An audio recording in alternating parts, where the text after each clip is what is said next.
आदिम तीर्थंकर प्रभु आदिनाथ मुनिनाथ, आधि व्याधि अघमद मिटे, तब पद में मम मात। चरण शरण है आपके, तारण तरण जहाज, भवदधि तट तक ले चलो, करुणा कर जिन राज। बोलिए आदि ब्रह्मा श्री आदिनाथ भगवान की, परम पूज्य आचार्य भगवंत गुरुदेव श्री विद्यासागर जी मुनि महाराज की, समस्त मुनि संघ की।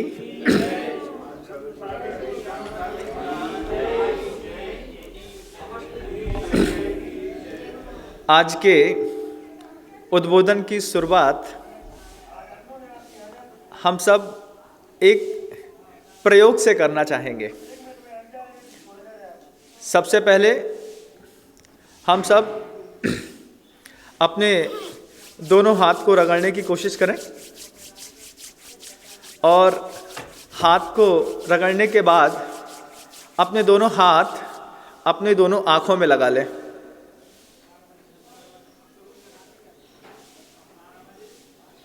आपने कुछ देखा?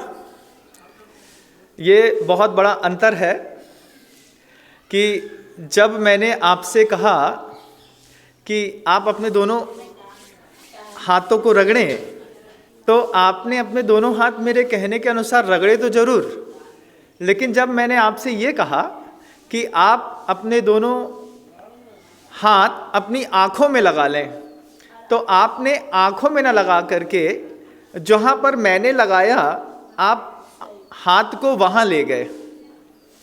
ये चीज़ अवचेतन मन की कुछ प्रक्रियाओं को बतलाती है।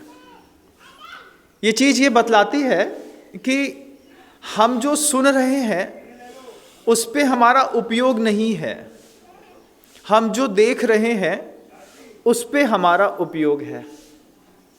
और उपयोग जब तक हमारा देखी हुई चीज पर सुनकर के नहीं होता है, तब तक आंतरिक परिवर्तन असंभव है। आप खुद देख लीजिए, अभी आपने खुद प्रयोग करके देखा है, आपको कितना अनकंफर्टेबल लग रहा है कि गुरुदेव ने आंख में हाथ लगाने को कहा, लेकिन मैंने चूंकि कान में हाथ ले गया तो आप भी अपना हाथ कान में ले गए। सुन रहे हैं आप कुछ और, लेकिन आप कर वो रहे हैं जो आपको दिखाई दे रहा है। यहीं से ये बात हमारी चेतना तक पहुंचने की ज़रूरत है कि हम जो देख रहे हैं हमारा जीवन वैसा होता चला जा रहा है, ना कि हम जो सुन रहे हैं हम अपने जीवन को वैसा परिवर्तित कर रहे हैं। सुनते हैं हम देशनाओं में बहुत बड़े बड़े गुरुओं के उद्बोधन, लेकिन हमारे जीवन में परिवर्तन आता है उन चीज़ों से जिन चीज़ों को हम सामने स्पष्ट रूप से दिखाई देता है। चमत्कार दिखाई देता है तो वहाँ पर श्रद्धा जाकर के टिक जाती है। किसी और चीज़ों में जहाँ कोई चीज़ दिखाई देती है वहाँ पर भी हमारा उपयोग जाकर के टिक जाता है। सुनी हुई बातें बहुत दूर छूट जाती हैं और दिखी हुई बातों के साथ हम अपना जीवन जीने लगते हैं। वर्तमान में जितने भी घर के अंदर पलने वाले छोटे छोटे बच्चे हैं, ये सारे बच्चे, अभी ही मुझसे किसी ने पूछा कि महाराज श्री हमारा बच्चा बहुत जल्दी हाइपर हो जाता है। कुछ कहा और तुरंत गुस्सा, कुछ कहा और तुरंत रिएक्शन, कुछ कहा और तुरंत उसका वो प्रतिकार करने का जो तरीका है, महाराज जी हम बोलने से पहले बच्चे से घबराते हैं कि अभी बोलेंगे और ये पता है कि ये कैसा रिएक्शन देगा। उस रिएक्शन से बचने का कोई उपाय हो तो बताइए। ये लोगों के अंदर एक बात उठती है और शायद हो सकता है आप लोग जो सुन रहे हैं आपके अंदर भी बात उठती हो कि जब भी आप अपने घर में बच्चों से बात करते होंगे तो आपको अंदर से एक भय रहता होगा, अभी हम बोलेंगे और उसका रिएक्शन अनएक्सपेक्टेड होगा।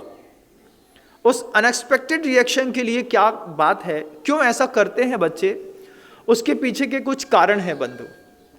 कारण क्या है कि बहुत सारे पुण्यशाली जीव ऐसे भी हैं संसार में जिनका पुण्य का बहुत तेज वैभव था, और तेज वैभव को प्राप्त करने के पश्चात वे उसके बाद भी नरक में चले गए।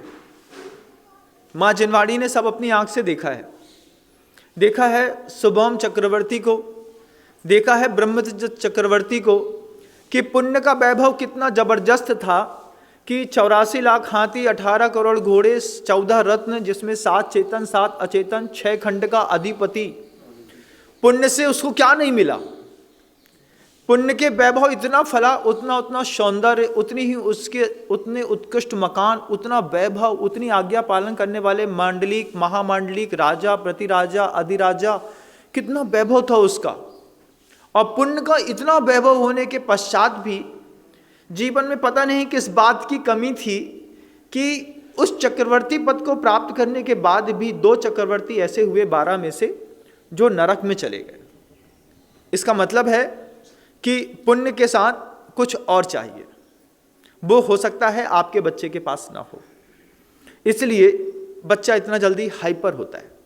उस चक्रवर्ती को देखो, सुन करके भी आश्चर्य लगता है कि जिसके पास दुनिया की सारी शक्तियां थीं, वो एक आम के पीछे पागल हो गया, मुझे ये आम खाना है, और उसको कहाँ समुद्र के बीच में ले जा करके और आम के चक्कर में उसका काम तमाम कर दिया, और हो भी गया। पुण्य बहुत तेज है, लेकिन ये मत समझिएगा कि पुण्य आपके काम हमेशा आएगा। हम जहाँ पर बैठ करके इस उद्बोधन को दे रहे हैं, इससे 70 किलोमीटर दूर पर विश्वविख्यात हीरो को उत्पादन क्षेत्र एक पन्ना नाम की नगरी है बंधुओं। NMDC रोज 1000 कैरेट डायमंड वहाँ से प्रोड्यूस करती है, बाहर निकालती है, और वो फिनिश होने के लिए बाहर जाते हैं। और ये बारिश के मौसम पे उसी NMDC के बगल से जो नदियाँ बहती हैं, उन नदियों में यहाँ के जो लोकल लोग रहते हैं, वे लोकल लोग घर से अपनी एक डोलची टोकनी लेकर के चले जाते हैं, और दिन भर नदी में बहने वाली रेत को उठाते हैं, छानते हैं। महिलाओं की साड़ियाँ रहती हैं, उसमें रेत को सुखाते हैं, देखते हैं, छांटते हैं, और आप आश्चर्य मानेंगे कि उनको कई बार 10-10 कैरेट का, 20-20 कैरेट का डायमंड मिल जाता है। डायमंड हाथ में मिल गया, लेकिन डायमंड हाथ में मिलने मात्र से कुछ होता नहीं। वे ये जानते तो हैं कि ये डायमंड है, लेकिन वो ये नहीं जानते कि इस डायमंड का वैल्यू कितना है। आप भी जानते हैं डायमंड है, लेकिन डायमंड का वैल्यू कितना है, ये डायमंड का वैल्यू वो निकालने वाले कर्मचारियों को किसी को पता नहीं रहता।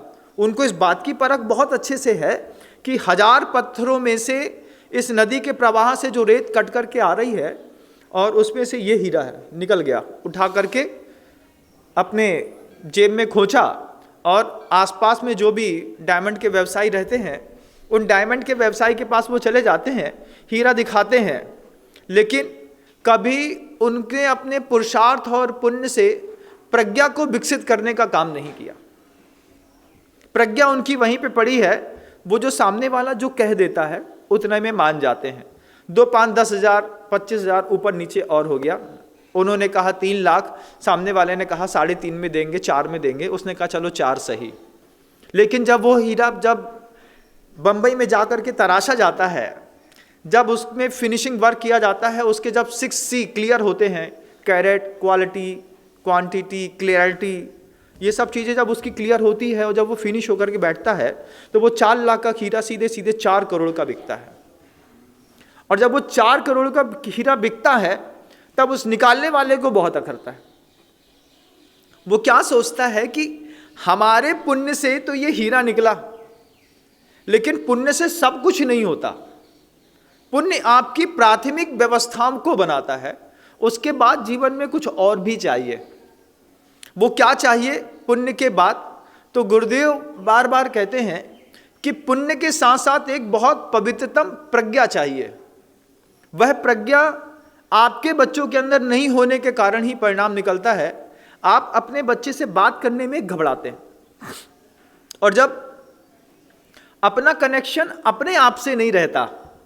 जब हम अपने आपे में नहीं रहते तो फिर हम अपने एनर्जी को कंट्रोल करने के लिए 4 प्रकार के कंट्रोल ड्रामा का सहारा लेते हैं, जो प्रायः करके आप देखेंगे कि आपके पूरे परिवारों में, किसी भी परिवार में इन 4 प्रकार के कंट्रोल ड्रामा करने वाले लोग होंगे।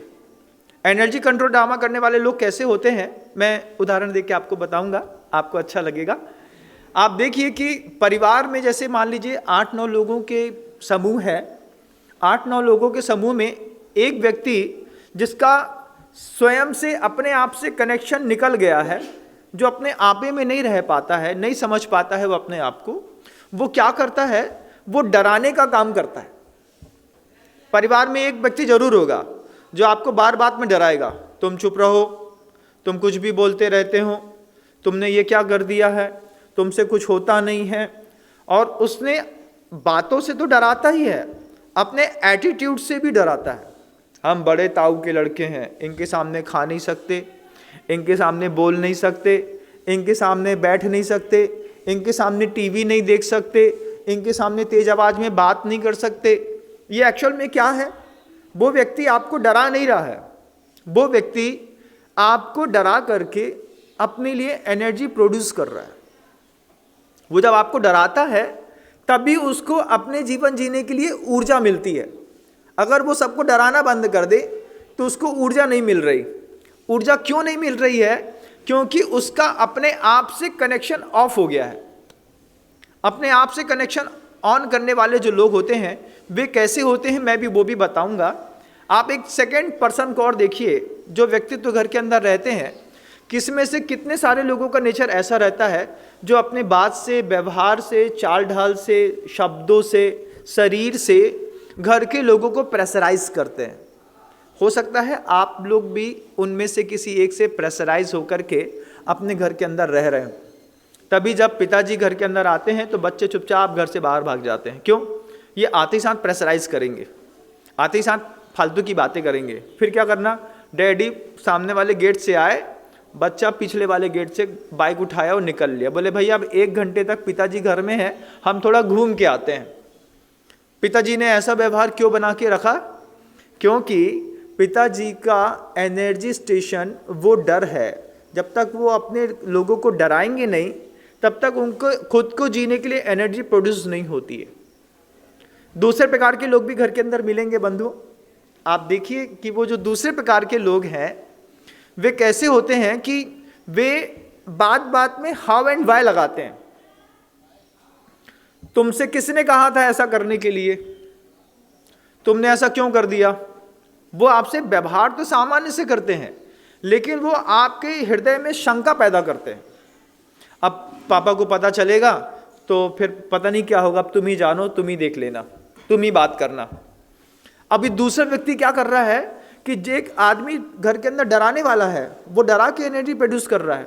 दूसरा आदमी जो है वो आपको डाउट में डाल करके अपने लिए ऊर्जा लेता है। उसका एक ही काम है कि वो डाउट में डालता है। वो डाउट में डालने वाला कैसा होता है? Just like a Narad. वो क्या करता है, आपकी एनर्जी अंदर से इनबैलेंस कर देता है और हर चीज में पूछताछ करेगा, ताक झांक करेगा। क्यों?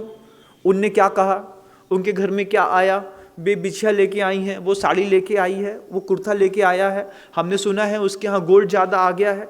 ये क्या है? घर के अंदर ही एक ऐसी पूछताछ की शैली चलती है जिसके माध्यम से कुछ लोगों के अंदर एनर्जी प्रोड्यूस होती है। फिर वो उस एनर्जी से ही जीते हैं। जैसे वो नारद थे, उनको दुनिया में कोई भी व्यक्ति सुख से बैठ जाए बड़ी तकलीफ होती थी।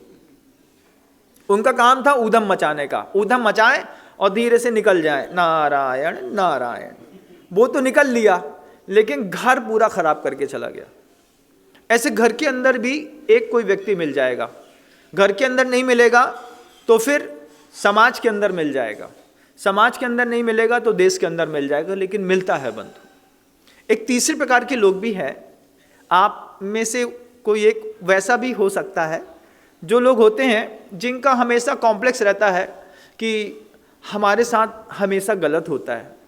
बेचारा बन जाता है वो घर के अंदर। मैं, आपकी माँ हो सकती है, बहन हो सकती है, आप खुद हो सकते हैं, या पिता की उम्र के लोग भी हो सकते हैं।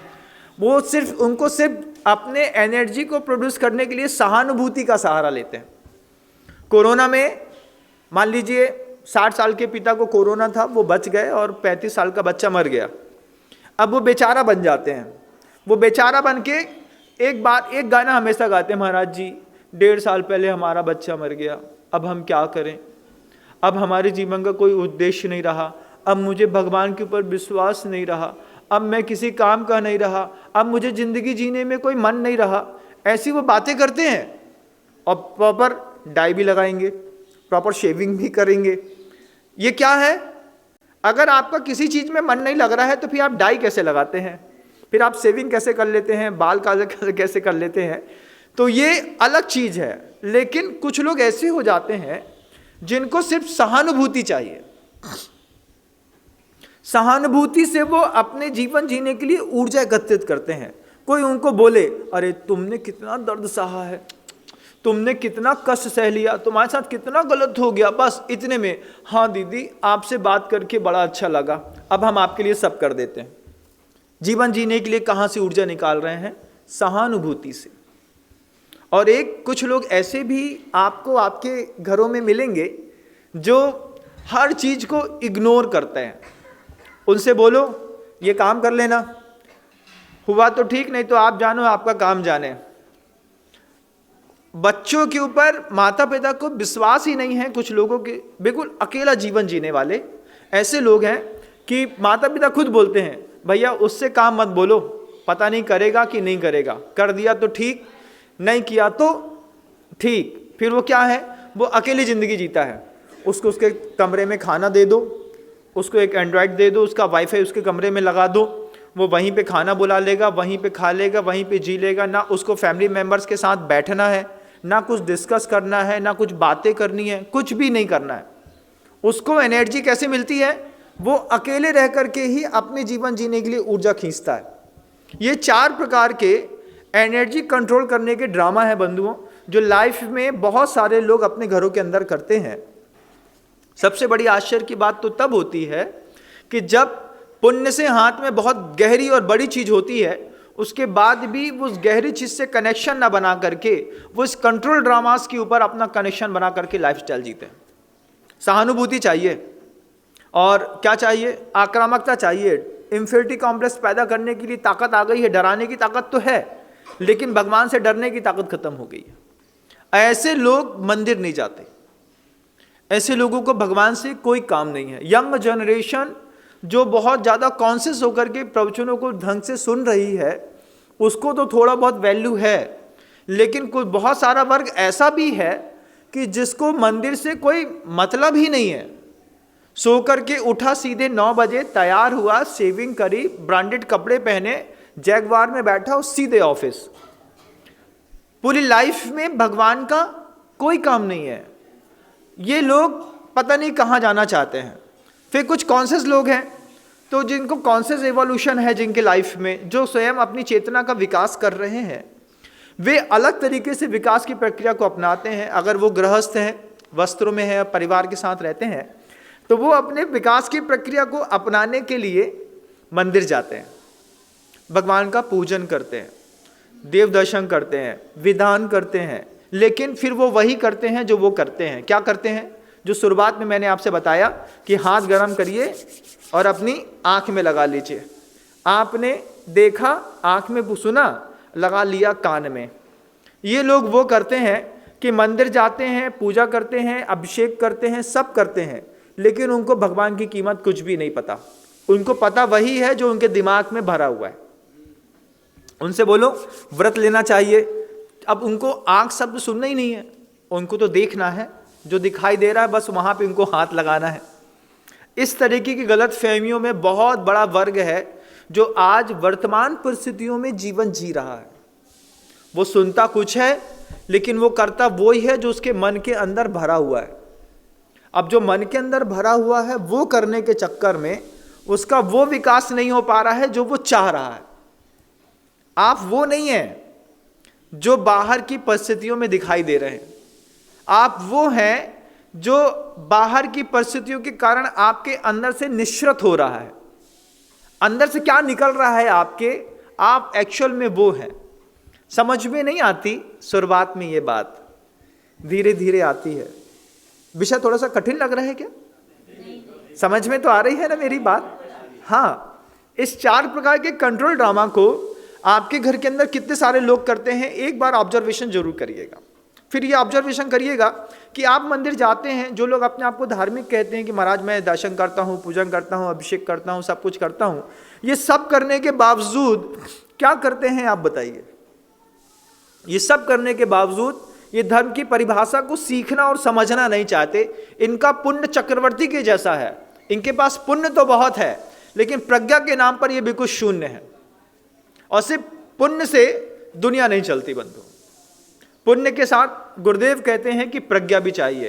प्रज्ञा क्या है? हेय और उपादेय में हम उस दृष्टि को खोज सकें कि हमारे लिए हितकारी क्या है और अहितकारी क्या है। अब वो प्रज्ञा ये कहती है, प्रज्ञा ये कहती है कि आप उपवास करिए, लेकिन आप क्या बोलते हैं? मैं उपवास नहीं करूंगा, मुझसे नहीं होता है। कोई बात नहीं, अगर आपसे उपवास नहीं होता है तो गुरु आपसे अगर ये कहें चलिए आप उपवास मत करिए, रात्रि भोजन का त्याग कर दीजिए, लेकिन आप वो भी करने तैयार नहीं है। आप धर्म नहीं करिए, कोई बात नहीं, हम धर्म करने की बात नहीं कर रहे हैं, हम ये कह रहे हैं आप पाप मत करिए। पाप को छोड़ने में क्या आपत्ति है? नहीं महाराज, हम रात्रि भोजन भी नहीं छोड़ेंगे और उपवास भी नहीं करेंगे। अच्छा, आप रात्रि भोजन भी नहीं छोड़ेंगे और उपवास भी नहीं करेंगे और फिर अपने आप को धार्मिक भी घोषित करेंगे, तो फिर ये उल्टी प्रज्ञा वाले लोग इस संसार में पूरे संसार को बढ़ाने का काम करते हैं। संसार कभी इस बात से नहीं बढ़ा कि आपने धर्म कम किया, संसार आपका इस बात से बढ़ा है कि आपने पाप ज्यादा किया है। आप धर्म बाद में करिएगा, पहले आप पाप छोड़ दीजिए। आप दान दें या ना दें कोई बात नहीं, आपको दान नहीं देना है आप मत दीजिए दान, आप अपना पैसा अपने घर के अंदर रखिए, अपने पास रखिए, लेकिन आप इतना संकल्प ले लीजिए कि मैं दान तो नहीं दूंगा लेकिन झूठ भी नहीं बोलूंगा। अब क्या दिक्कत है? नहीं दिक्कत है महाराज श्री, मैं दान नहीं दूंगा ठीक है, लेकिन आप इतना संकल्प ले लो ना, पैसा आपका आपके पास है, हम झूठ नहीं बोलेंगे। लेकिन नहीं, हम झूठ भी बोलेंगे और दान भी नहीं देंगे। बस ये आपकी संसार बढ़ाने का कारण है। हम रात्रि भोजन भी नहीं त्याग करेंगे और उपवास भी नहीं करेंगे, ये आपके संसार बढ़ाने का कारण है। अगर आपको धर्मायतनों में आना है, परमात्मा मिला है बंधु पुण्य से, क्योंकि जिस धर्म में हम आकर के बैठे हैं इस धर्म के प्रति ना हमारी कभी कोई सोच थी, ना इस धर्म को पाने के लिए हमने कोई पुरुषार्थ किया है, ये हमें सिर्फ पुण्य से मिला है। अब सिर्फ पुण्य से आपका भला होने वाला नहीं है, आपका भला पुण्य के साथ प्रज्ञा चाहता है, और प्रज्ञा आप पाने के लिए गुरुदेव के पास, गुरुओं के पास आना नहीं चाहते। तीसरी एक और चीज चाहती है, अगर आपको वास्तव में अंदर से विकास करना है तो गुरुदेव कहते हैं कि आपको प्रज्ञा के साथ, पुण्य के साथ प्रेम भी चाहिए। क्या प्रेम आपको आपके धार्मिक सिद्धांतों से है? क्योंकि बिना प्रेम के गुरुदेव कहते हैं कुछ हो नहीं सकता। आचार्य जी कह रहे हैं कि आपके एक कैशियर को देखिए, कैशियर क्या करता है कि उसके पास बैंक के अंदर करोड़ों रुपए हैं, 5 करोड़ 7 करोड़ 10 करोड़ रुपए बैंक के अंदर रखा है तो बहुत सारा, लेकिन कैशियर इतने सारे पैसे के बीच में रहने के बावजूद कितने पैसे से प्रेम करता है आप ये बताइए? कितने पैसे से? उतने पैसे से जितना पैसा उसकी जेब में रखा हुआ है, जो उसका खुद का है, उससे तो वो प्रेम करता है ना, बाकी पैसे से तो कोई प्रेम नहीं करता। आपके साथ भी यही बात गुरुदेव कहना चाह रहे हैं कि आप, आपके जीवन में जो धर्म है, जितना भी है, जिस भी स्तर का है, क्या आपको आपके किए हुए धर्म से प्रेम है कि नहीं? आपको आपके जिनालय से प्रेम है क्या? आप मंदिर रोज आते हैं, मंदिर से प्रेम भी है कि नहीं? क्योंकि प्रेम क्या कहता है? प्रेम कहता है कि हमको जिससे प्रेम है उसको जो चीज ना पसंद है हम उसको कभी नहीं करेंगे। अगर आपको धर्म से प्रेम है तो धर्म कहता है झूठ मत बोलिए, लेकिन आप झूठ बोलते हैं, इसका मतलब है आपको धर्म से प्रेम नहीं है। धर्म कहता है कि आप हिंसा मत करिए, लेकिन आप हिंसा करते हैं, इसका मतलब है कि आपको धर्म से प्रेम नहीं है। धर्म कहता है कि जिंदगी में गृहस्थ जीवन बिताने के बाद मान लीजिए एक एक करके जिंदगी के 30 साल निकल गए, किसी भी दंपति की शादी हुई हो, विवाह हुआ हो, उसका अपना जीवन समृद्ध बनाना हो, उसके लिए कितना जबरदस्त सूत्र गुरुदेव देते हैं कि आपकी शादी हो गई, शादी की 1 वर्षगांठ निकल गई, 1 साल हो गया, आप महीने में सिर्फ 1 दिन का ब्रह्मचर्य व्रत ले लीजिए, सिर्फ 1 दिन का। 2 साल हो गए, महीने में सिर्फ 2 दिन का। 3 साल हो गए, महीने में सिर्फ 3 दिन का ब्रह्मचर्य व्रत ले लीजिए। ऐसा करते करते करते आप एक दिन के ब्रह्मचर्य व्रत को बढ़ाते बढ़ाते, साधना करते करते जिंदगी के जब आपकी शादी के 30 साल निकल जाएंगे, तो उसके बाद आपके जीवन में वो महान आश्चर्य घटित होगा जो बड़े बड़े साधुओं के जीवन में घटित होता है, कि वो आप ब्रह्मचर्य के मामले में इतने बड़े व्रती माने जाने लगेंगे जैसे महाव्रती हैं। क्या हुआ? 30 साल में मैंने रोज अपनी इंद्रियों को, वासनाओं को एक दिन कम किया है, और 30 साल के बाद, शादी के 30 साल निकलने के बाद हमने पूर्णतः ब्रह्मचर्य व्रत का पालन कर लिया। ये कितना छोटा सा संकेत और संदेश था, लेकिन हम इसमें भी असफल हैं। हमारी जिंदगी का 40 साल शादी का निकल गया, 45 साल निकल गया, अभी भी हमारी वासनाएं, हमारी इंद्रियां, हमारी सोच, हमारी दृष्टि और हमारी स्पर्शन इंद्री, ये सारी चीजें अभी भी अपोजिट सेक्स के ऊपर चली जाती हैं। और जब चली जाती हैं तो हम उसको कहीं ना कहीं यूज भी करते हैं। सोचो, जिन कुल में आने के बाद, इतना पुण्यात्मा पवित्र जीवन पाने के बाद, क्या आप चक्रवर्ती के जैसे होकर के नरक जाने की तैयारी नहीं कर रहे हैं? आपको नहीं लगता है कि हमने जिंदगी का 30 साल अपनी पत्नी के साथ गुजार दिया है, अब मुझे अपनी पत्नी में अपनी बहन या मां के दर्शन कर लेने चाहिए? हर आदमी में होते हैं 10-20 आदमी, जिसको भी देखना कई बार देखना। आप अपनी पत्नी को हमेशा पत्नी के रूप में देख के चले आए। एक बार तो संकल्प करते कि 30 साल के बाद इसको अपनी माँ के रूप में देखूंगा या अपनी बहन के रूप में जानूंगा, वैसा ही जीवन जीऊंगा। कुछ लोग ऐसे होते हैं जिन्होंने सप्तम प्रतिमा के व्रत ले लिए होते हैं, वो अपनी पत्नी को बहन कह के बुलाते हैं, क्योंकि मेरा ब्रह्मचर्य व्रत हो गया महाराज श्री, अब ये इनका नाम जानकी था, अब वो जानकी ना कह करके जानकी बहन कहते हैं। जानकी बहन ऐसा कर दो, जानकी बहन ऐसा कर दो। ये क्या है? ये आपकी बहन है? हाँ, 30 साल तक हमारा इनका पति पत्नी का संबंध रहा है, लेकिन अब हमने इनसे राखी बंधवाना शुरू कर दिया है। बहुत अति हो गई शरीर की, इसके बाद भी मन नहीं माना, तो मैंने इसको बहन मान करके अपने ब्रह्मचर्य को संतुलित कर लिया, व्यवस्थित कर लिया। कितना ऊंचा संदेश था प्रेम के माध्यम से अपने आप को विकसित करने का।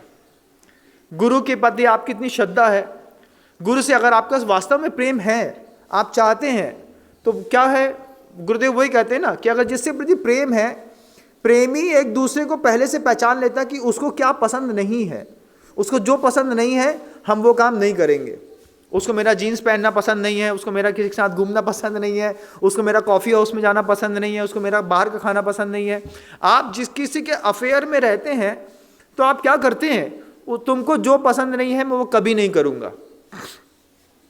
अगर आप धार्मिक जीवन शैली में आ गए तो क्या कभी आपने अपने गुरु के पास जाकर के पूछा कि आप बताइए कि मेरे जीवन में आपको क्या पसंद नहीं है, मैं अभी त्याग करता हूं।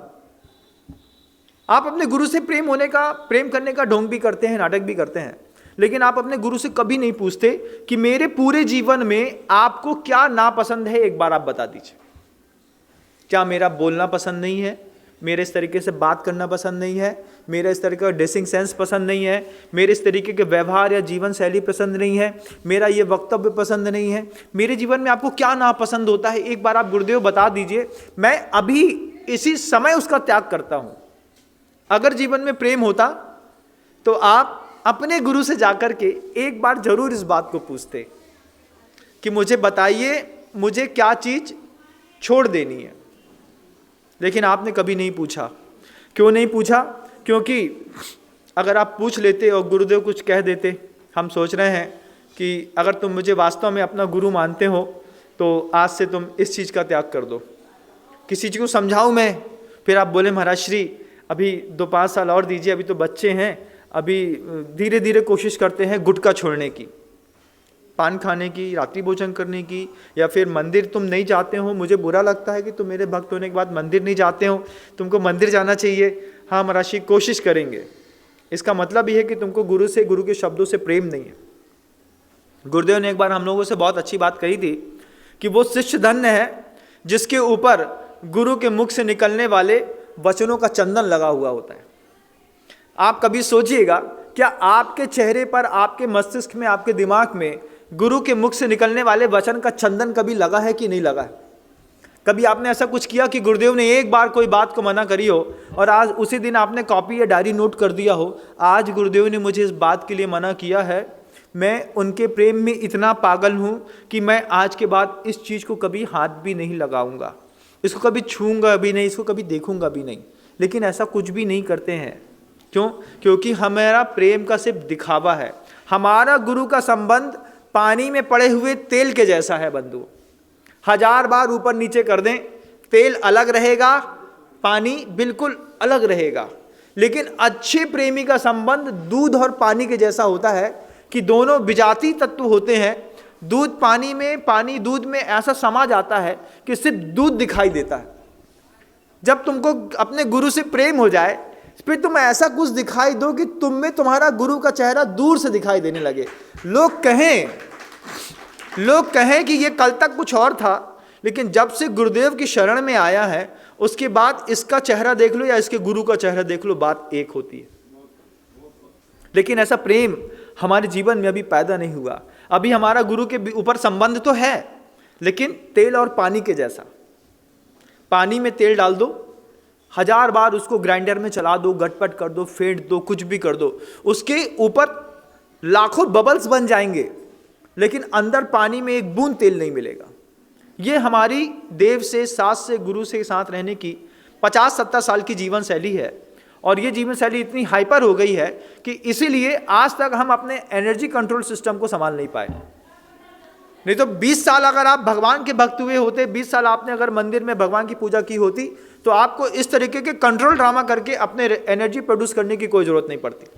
जिस तरीके के कंट्रोल ड्रामा से आप अपने घर के अंदर एनर्जी प्रोड्यूस करते हैं, डरा करके, धमका करके, इंफिनिटी कॉम्प्लेक्स में आकर के, सदमे में आकर के, सहानुभूति को लेकर के, किसी की बुराई करके, इन सब की जरूरत ही नहीं पड़ती।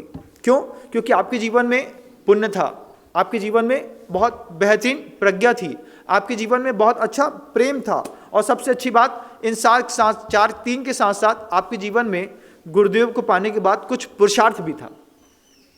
कुछ पुरुषार्थ भी हमने ऐसा किया कि जिसके माध्यम से हमारी जिंदगी लाजवाब हो गई। हमको अगर अपना व्यवहारिक जीवन भी बहुत अच्छा बनाना है तो गुरुदेव जिन सूत्रों को बार बार हम लोगों से कहते हैं, वो सूत्र मैं आप लोगों से कहना चाहता हूँ।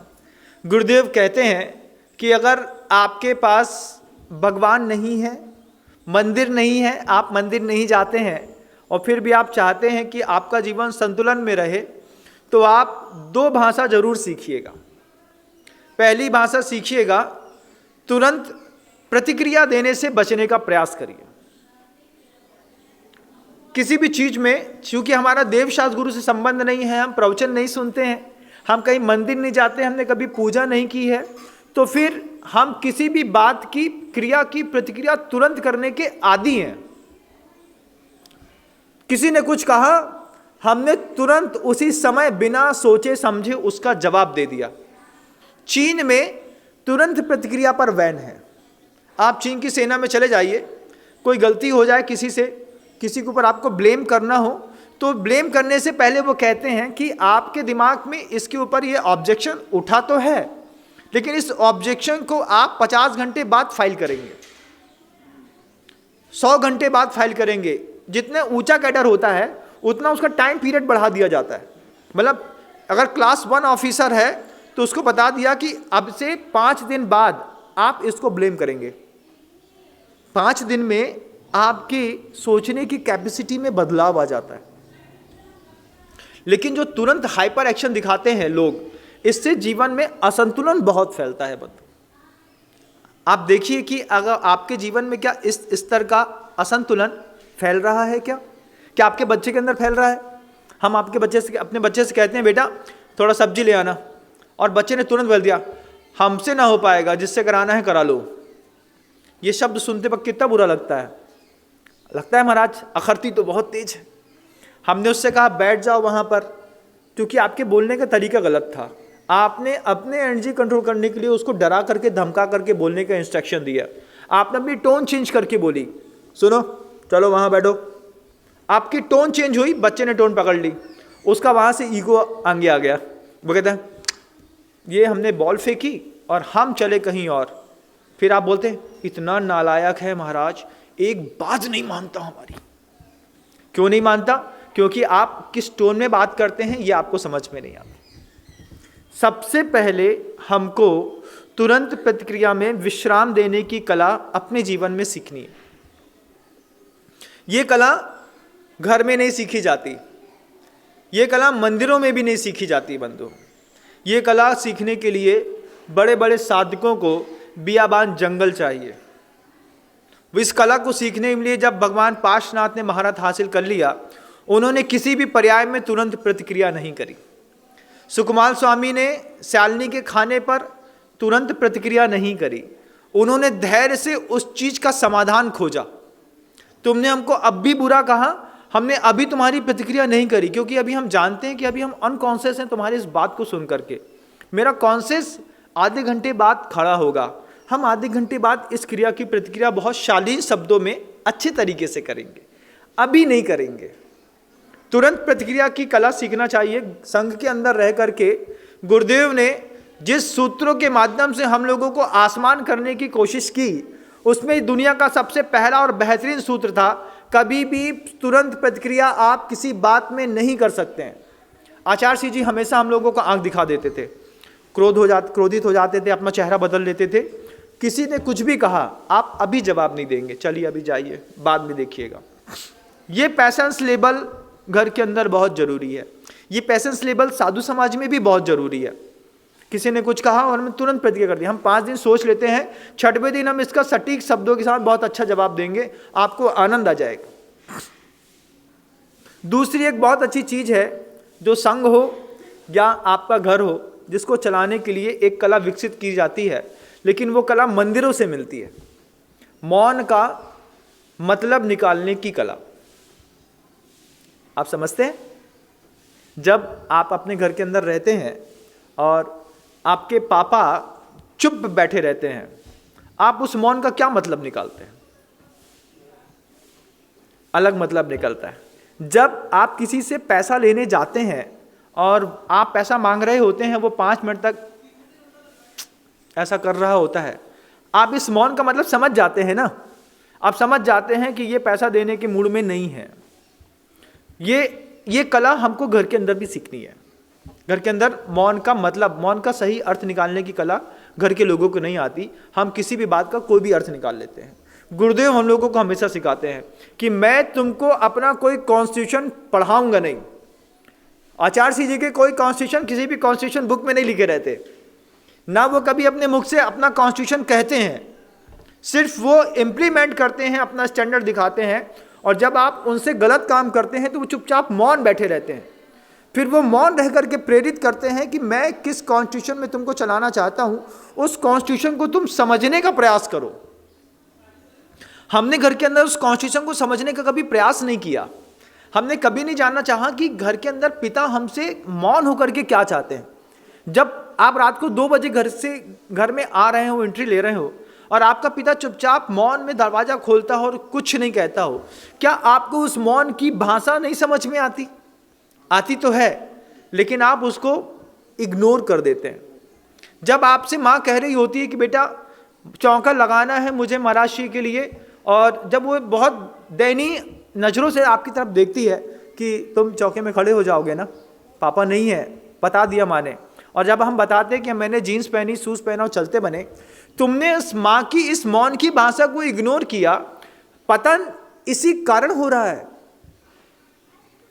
हमें मौन में मतलब निकालने की कला घर के अंदर सीखनी होगी। घर के अंदर नहीं सीखते हैं तो गुरुओं से सीखनी होगी। घर के अंदर ये कला कम आती थी, लेकिन जैसे जैसे गुरुदेव ने अपनी सन्निधि दी, उसके बाद हमने गुरुदेव के हर मौन का अर्थ निकालना सीख लिया। आचार्य सिंह जी मुस्कुरा रहे हैं तो इस मुस्कुराहट के पीछे का अर्थ क्या है, वो गंभीर बैठे हैं तो उसके पीछे का अर्थ क्या है, वो बिल्कुल शांत बैठ करके नीचे ऐसे सिर झुकाए हैं तो उसका अर्थ क्या है, वो पढ़ रहे हैं तो इसका अर्थ क्या है, वो लेटे हैं तो इसका अर्थ क्या है। आज हम गुरुदेव से कुछ पूछते नहीं कि आपको क्या दिक्कत है, आज हम गुरुदेव को देख करके जान जाते हैं कि इनके मौन का मतलब इस समय ये है। सारी भीड़ के बीच में भी गुरुदेव अगर एक बार जैसे नीचे आँख कर लें, उनका जो पास में रहने वाला शिष्य समुदाय है वो एक सेकेंड में समझ जाता है कि आचार्य श्री जी क्या चाहते हैं। अब गुरुदेव कहते हैं हमने तो कहा नहीं, आपने भले मुख से नहीं कहा हो, लेकिन आपने हमको बता दिया कि आप ये चाहते हैं, और तुरंत वो चीज़ इंप्लीमेंट हो जाती है। कुछ कॉन्स्टिट्यूशंस कभी भी कॉन्स्टिट्यूशन बुक में नहीं होते बंधुओं, उनको लेकिन फिर भी सीखना और समझना पड़ता है। एक और कला हमको अपने परिवार में, अपने संघ में विकसित करनी है, जिसमें हम अपने आप को अधूरा समझते हैं, और वास्तव में वो बहुत ज़्यादा ज़रूरी भी है कि हम किसी के क्रोध को शांत कर सकें। हम ये बात भूल जाएं कि दो बीच में झगड़ा हुआ है, क्रोध मान लीजिए पैदा हो ही गया है, तो वो हमें माफ़ करेगा या नहीं करेगा इससे हमको कोई मतलब नहीं है। हमने उसको अपनी ज़िंदगी में माफ़ कर दिया। ये भी एक बहुत बड़ी कला है। आप ये संसार के सारे जीवों को, आप कभी सारे जीवों को ना संतुष्ट कर पाएंगे, ना सारे जीवों को आप माफ़ कर पाएंगे। माफ़ तो कर पाएंगे, लेकिन वो आपको माफ़ कर पाए ये कोई ज़रूरी नहीं है, क्योंकि हम लोग से मिलते हैं, बार बार कहीं किसी से मिलना होता है, कभी किसी से मिलना होता है, तो कई लोगों के मन के अंदर हमको लेकर के द्वेष पैदा हो सकता है। हम सबका द्वेष नष्ट नहीं कर सकते, लेकिन सबके प्रति अपने दिल में जो द्वेष पैदा हो गया, खत्म बन गया है, हम इसको नष्ट करने का घर के अंदर प्रयास करना चाहिए बंधु। हम इस मामले में बहुत चूक रहे हैं, और इसी कारण घर के अंदर रहने वाले बहुत सारा ऐसा वर्ग है बंधुओं जो घर के अंदर डिटैचमेंट में लगा हुआ है। आप देख लीजिए, घर के अंदर छोटी सी बात कह दी और उसका बात का इतना बड़ा बतंगड़ बनता है कि मोहल्ले तक आवाज़ चली जाती है, और इसमें कोई पड़ोसी कर दे फिर तो कहना ही क्या है। घर का तो हम फिर भी छुपा लेंगे, पड़ोसी का नहीं छुपा सकते। सुनो, उसने हमको ऐसा कहा, हम ऐसे हैं क्या? अरे उससे क्यों पूछ रहे हो? अपने गुरु से जाके पूछ लो तुम कैसे हो। तुम्हारे गुरु के अंदर सामर्थ्य है तुम्हारी सही हैसियत को तुम्हारे मुंह में बताने की। दुनिया में किसी की सामर्थ्य नहीं है। तुम्हारी फ्रेश एंड पीसफुल आइडेंटिटी क्या है, अगर पूछना चाहते हैं तो अपने गुरु के पास जाकर के पूछे, महाराज मेरी समाज में क्या प्रतिष्ठा है आप बताइए। हम बताते हैं ना, क्योंकि समाज के लोगों को तो व्यवहार चलाना है, वो तो आपकी बुराई भी करेंगे और भैया जी भी करेंगे। साधु को थोड़ी चलाना है। साधु को क्या करना है? साधु को आपको सुधारने की बात करनी है। साधु को आपको वो चीज़ चाहिए कि हाँ, जिसके माध्यम से आप अपने जीवन को पवित्रतम उच्चतम स्तर पर ले जा सकें। इसके लिए गुरुदेव बताते हैं कुछ कलाएं हैं, पुण्य को बढ़ाने की, प्रज्ञा को विकसित करने की, पुरुषार्थ को बढ़ाने की, प्रेम को बढ़ाने की कुछ कलाएं हैं ऐसी, जिसके माध्यम से हम यहाँ पर रह करके अपने जीवन में सभ्य जीवा खमंतु में का भाव ला सकें कि आप दुनिया के लोग मुझे माफ़ कर दें, अगर नहीं कर पा रहे हैं तो मैं दुनिया के लोगों को तो ज़रूर माफ़ कर देता हूँ। ये भी मेरे लिए बहुत बड़ी बात है कि हम पूरा जीवन जी चुके, आप उम्र के 60 साल 65 साल 70 साल के पड़ाव में होंगे, लेकिन आज भी आपके मन के अंदर संकल्प है मैं सबसे व्यवहार अच्छा रखूँगा, मैं उनके घर में नहीं जाऊँगा, मैं उनसे बात नहीं करूँगा, उनसे मेरा कोई व्यवहार नहीं है। आपकी आयु का अंत होने को आया है, आप इसके पहले की पर्याय को छोड़ें, इसके पहले आपको अपने परिणाम बदल लेने चाहिए। क्यों? क्योंकि अगर आपको माँ जिनवाणी पे प्रेम है, श्रद्धा है, अगर आपको गुरुओं पे प्रेम है, तो गुरुदेव इस बात को बार बार कह रहे हैं कि जाने से पहले अपना पूरा प्रतिक्रमण करके जाना, जाने से पहले जीवन भर में किए गए अपराध का प्रायश्चित करके जाना। 60 साल की उम्र में गवर्नमेंट ने रिटायरमेंट दे दिया है, तो इस रिटायरमेंट के बाद हमारी ज़िंदगी में करने योग्य कर्तव्य यही था कि जीवन के 60 साल में जिससे जिससे मैंने अपने संबंध बिगाड़ लिए हैं, उन सबको इस दीपावली पर इनवाइट करके सारे के सारे लोगों से अपने संबंध अच्छे कर लो। आप 60 साल के हो गए ना, 60 साल में आपको पता है ना कि आपके किसके किससे संबंध बिगड़ गए, कितने गहरे स्तर पे बिगड़ गए। इस बार दीपावली का पहला कार्ड उनके घर में भेज देता हूँ। भाई साहब, हमारे यहाँ दीप मालिका की पूजा है। गुरुदेव ने 2 दिन पहले कहा था कि अंदर में एक दीपक जलाने की आवश्यकता है, उस दीपक के प्रकाश में खुद को देखने की आवश्यकता है। और आज गुरुदेव ने कह दिया है कि सभ्य जीवा खमन तुम्हें के सूत्र को अपनाना है। खम्मामी सभ्य जीवा नाम, सभ्य जीवा खमन तुम्हें। मैं दुनिया के सारे जीवों को क्षमा करता हूँ और सारे दुनिया के जीव मुझको क्षमा करें, बेक्षमा करें या ना करें, लेकिन हम उनको जरूर क्षमा करने के भाव के साथ एक छोटा सा कार्ड अपने उस व्यक्ति के प्रति जो 60 साल के बाद भी आपके मन के अंदर ईर्ष्या और कसाय पैदा कर रहा है। वो ऐसा नौकर्म बन गया है कि वो आपके अंदर वैसे ही केमिकल रिएक्शन आज भी पैदा करता है जैसा वो 20 साल पहले करता था। हम उनसे कैसे बात करें? क्यों? आपका ईगो सामने आता है ना। हम इतने वृद्ध हो गए हैं, हम उनको बुलाने जाएंगे या फिर उसके घर में बैठने जाएंगे, उससे बोलेंगे चलो कल्लू आज रोटी घर में खाएंगे, वो भी इंतजार कर रहा है इस बात का। गुरुदेव कहते हैं झगड़ा 2 से शुरू होता है लेकिन खत्म किसी एक को करना पड़ता है। वो एक आप भी बन सकते हैं, लेकिन नहीं, हमने तो ऐसा कुछ नहीं किया था। ये अहंकार आपके संसार का कारण है। 60 साल की उम्र के बाद प्रायश्चित और प्रतिक्रमण, इन दो में 60 साल से ऊपर के लोगों का ध्यान सबसे ज्यादा जाना चाहिए। मंदिर जाते वक्त भी प्रायश्चित और प्रतिक्रमण, अपनी भावनाओं के प्रति भी प्रायश्चित और प्रतिक्रमण, अपने विचारों के प्रति भी प्रायश्चित और प्रतिक्रमण, अपनी क्रियाओं के प्रति भी प्रायश्चित और प्रतिक्रमण में जब हम बहुत ज़्यादा कॉन्शियस हो जाएंगे तो फिर हमारा बुढ़ापा थोड़ा सा और अच्छा संवर जाएगा, नहीं तो बिगड़ने की कगार पे है। वो जेनरेशन जो आज 20 साल की आपके घर के अंदर बैठी है, वो आपको देख करके कुछ भी नहीं सीख रही है, कुछ भी नहीं सीख रही है। उसको सिर्फ पैसा चाहिए, सुविधाएं चाहिए, व्यवस्थाएं चाहिए। आप उनको कैश देते जाइए, तब तक तो पापा जी बहुत अच्छे हैं। जिस दिन आपने कैश देना बंद कर दिया, आप अपने घर के अंदर का प्रेम देख लीजिएगा, कौन आपसे कितना करता है। घर के अंदर अपने प्रेम की स्थिति देखना हो तो सिर्फ कैश को देना बंद कर दीजिए। 15 दिन तक कोई पैसा नहीं है मेरे पास, जिसको जैसे सरवाइव करते बने करके दिखाओ। अपने आप लगेगा क्या मचा के रखा है आपने, ऐसा कैसे कर रहे हैं आप। ऐसे अजूबे शब्द आपके सामने आने लगेंगे। आपको खुद लगने लगेगा कि जब तक पैसा देता था तब तक पापा जी थे, और जिस दिन पैसा देना बंद कर दिया तो वो खुद कहता है कि अपनी गिलास खुद उठा लो, खुद पी लो। इस जीवन शैली से हम ऊपर उठने का प्रयास करें। आपका समय हो गया है।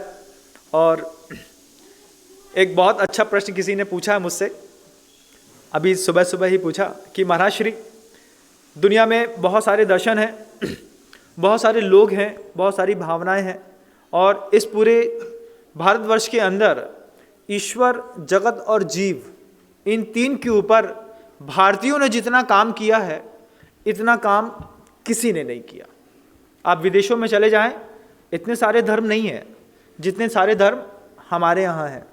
उनके यहाँ 2-4 धर्म मिलेंगे और उसमें वो फिनिश हो जाते हैं, पूरा वर्ल्ड।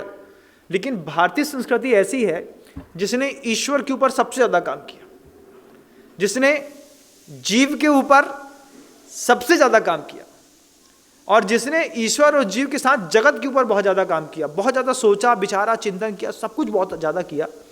उसमें से अनेक दर्शन की पैदाइश हुई। न्यायिक बना, वैशेषिक बना, सांख्य बना, चारवाक बना, पातंजलि बना, योग बना, मीमांसक बना। ये 6 दर्शन ऐसे बने कि इन 6 दर्शनों की ही पूरे जीवन में, पूरे भारतीय संस्कृति में बाहुल्यता है। दर्शन और भी हैं, जैन दर्शन भी है, बौद्ध दर्शन भी है, लेकिन जैन दर्शन और बौद्ध दर्शन को ये 6 दर्शन मिलकर के नास्तिक कहते हैं, क्योंकि 6 दर्शन एक ईश्वर की कल्पना में है। एक ही ईश्वर है, वही ब्रह्म है, वही करता है। जैन दर्शन ही कहता है कि एक ईश्वर नहीं है, सब में ईश्वर बनने की क्षमता है। तो जब ये बात जैन दर्शन कहते हैं या बौद्ध दर्शन कहता है तो फिर उनको हजम नहीं होती। उनको लगता है कि बस एक ईश्वर है, उसी से उत्पन्न होना है, उसमें विलीन होना है। उन्होंने अपने हिसाब का एक अलग तरीके का सूत्र रचा। मुझे तो जब मैंने वो सूत्र पढ़ा तो मुझे बहुत आश्चर्य हुआ कि एक चारवाक दर्शन वाला क्या सूत्र कह रहा है। भारतीय दर्शनों के अंदर आप देखिए कि वो कहता है, पीत्वा पीत्वा पुनः पीत्वा यावत् पतति भूतले, पुनरुत्थाय वयम पीत्वा पुनरागम न भवेत। क्या कह रहा है वो कि शराब पियो, पीत्वा पीत्वा पुनः पीत्वा, और पियो और पियो और पियो और पियो, कितनी पियो, यावत् पतति भूतले, जब तक पीते पीते धरती पे गिर न जाओ। पुनरुत्थाय वय पीत्वा, खड़े हो जाओ, अनकॉन्शियस से कॉन्शियस में आ जाओ। पुनरुत्थाय वय पीत्वा, पुनर्जन्म न विद्यते। क्यों? क्योंकि दोबारा कभी जन्म नहीं होता। जितना पी सकते हो पी लो। ये दर्शन में, भारतीय दर्शन में एक चारवाक, ये अपना चारवाक दर्शन था, उसने ऐसा सूत्र लिख दिया। अब ये सारे सूत्र वाले लोग मिलकर के जब लोगों ने इसका अध्ययन किया, तो हमारे पास आकर के किसी व्यक्ति ने बहुत अच्छी बात पूछी हमसे। आकर के वो पूछते हैं, महाराज श्री, दुनिया में मंदिरों में जाकर के सारे लोग प्रार्थनाएं करते हैं, उसमें सम्यक दृष्टि भी होते हैं, मिथ्या दृष्टि भी होते हैं, आस्तिक भी होते हैं, नास्तिक भी होते हैं। तो उनका पूछना है कि महाराज श्री, प्रार्थनाएं किसकी सुनी जाती है? सम्यक दृष्टि की प्रार्थनाएं सुनी जाती है कि मिथ्या दृष्टि की? ये बस बता दीजिए। उत्तर, प्रश्न इतना जबरदस्त है कि वो ये पूछता है कि मंदिर के सामने जाकर के, भगवान के सामने खड़े होकर के, मैं मिथ्या दृष्टि हूं और मैं भगवान के सामने प्रार्थना कर रहा हूं, तो मेरी प्रार्थना सुनी जाएगी कि नहीं सुनी जाएगी? तो फिर क्या उत्तर हो सकता है इसका? वो हमसे पूछ रहा है, उसको मैं सामूहिक रूप से उत्तर देना चाहता हूं। अगर आपकी ऐसी धारणा है कि सम्यक दृष्टि या मिथ्या दृष्टि में से किसकी प्रार्थना सुनी जाएगी, तो मिथ्या दृष्टि को एक, जैसे छोटे से बच्चे को झुंझुना पकड़ा करके छोड़ दिया जाता है, मंदिरों में आपको जाकर के एक झुंझुना मिलेगा और सम्यक दृष्टि को वहीं पे एक हीरे का हार मिलेगा। आपको जो चाहिए है आप ले लीजिए। छोटे से बच्चे हैं, बहुत देर तक बलून्स के लिए झगड़ रहे थे और एंड टाइम में उनको आपने एक छोटा सा झुंझुना दे दिया और उनका ध्यान डाइवर्ट हो गया। मिथ्या दृष्टि जब भी मंदिरों के अंदर जाकर के प्रार्थना करता है बंधुओं, उसके पुण्य का भाग तो बढ़ सकता है, लेकिन उसके पाप कर्म की निर्जरा नहीं हो सकती। और सम्यक दृष्टि की प्रार्थनाएं उतना उसका पुण्य का बहुभाग भी बढ़ाती हैं और उसके पाप कर्म की निर्जरा भी करती हैं। सम्यक दृष्टि की प्रार्थना द्विधारी तलवार के जैसी है कि इस जन्म में सुविधा भी उत्पन्न कराती है और अगले जन्म के पाप भी काटने में सहयोग करती है। मिथ्या दृष्टि का सिर्फ पुण्य बढ़ता है बंधुओं, पाप को काटने में मिथ्या दृष्टि कल भी असक्षम था, आज भी असक्षम है और कल भी असक्षम रहेगा। इन 6 दर्शनों में जीवन जीने वाले लोग जैन दर्शन को थोड़ा और समझने का प्रयास करेंगे। आपका समय हो गया, ज़्यादा न लेकर के अपनी वाणी को विराम देता हूँ और अंत में ये भावना रखता हूँ कि पुण्य से बहुत कुछ मिला है। थोड़ी प्रज्ञा की, थोड़ी प्रेम की, थोड़ी पुरुषार्थ की, थोड़ी कॉम्प्रोमाइज़ नेचर की, थोड़ी क्षमा करने की और थोड़ी अपने आप को कंट्रोल ड्रामा से ऊपर उठाने की ज़रूरत है। हमने कंट्रोल ड्रामा से अपनी एनर्जी प्रोड्यूस करने का जो जीवन में एक उद्देश्य या जीवन शैली बना ली है, उससे आपके परिवार का बहुत ज़्यादा अहित हो रहा है। आप अपने परिवार के लोगों के ऊपर क्षमा और दया कर पाएँ, ऐसी मंगलकारी भावनाओं के साथ शब्दों को विराम देता हुआ गुरुदेव श्री विद्यासागर जी मुनि महाराज की जा वाणी के ज्ञान से सूझे लोकालोक, सो वाणी मस्तक नमो सदा देथु दो, माँ जिनवाणी भारती तोहे जपो धन रैन, जो तेरी शरण आ गए सो पावे सच्चो।